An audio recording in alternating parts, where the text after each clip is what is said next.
सद्गुरू ईश्वर दर्शनाची तळमळ उत्पन्न करतात. श्री स्वामी समर्थ महाराजांची आठवण ठेवून भाजी जरी आणली तरी त्याचे श्रेय जास्त आहे.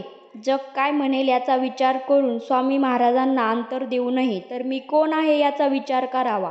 मी आप्तेष्टांचा, बायका मुलांचा, आईवडिलांचा तर नाही, पण मी देहाचा आणि मनाचाही नाही असा जो विचार करेल तो खरा समाधान एकलपणात आहे.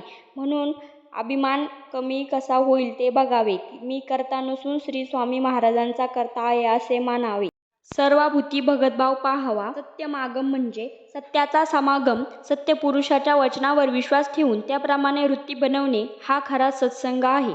सद्गुरावर अनन्य श्रद्धा ठेवावी.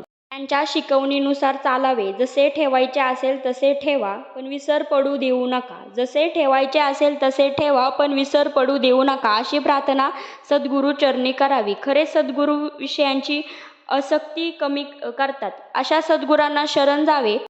सद्गुरू हे ईश्वर दर्शनाची तळमळ उत्पन्न करतात. तळमळ उत्पन्न करणे हीच सद्गुरांची कामगिरी. त्यांची भाषा तळमळीची असते, म्हणून ही तळमळ उत्पन्न होत असते. गुरु सांगतील त्याप्रमाणे वागावे. जे देहात दिसेल पण वस्तूत देहातीत राहील ते सद्गुरूच होत. नामस्मरणात अखंड राहिल्याने सद्गुरू ओळखता येतात, जोडता येतात आणि टिकवता येतात.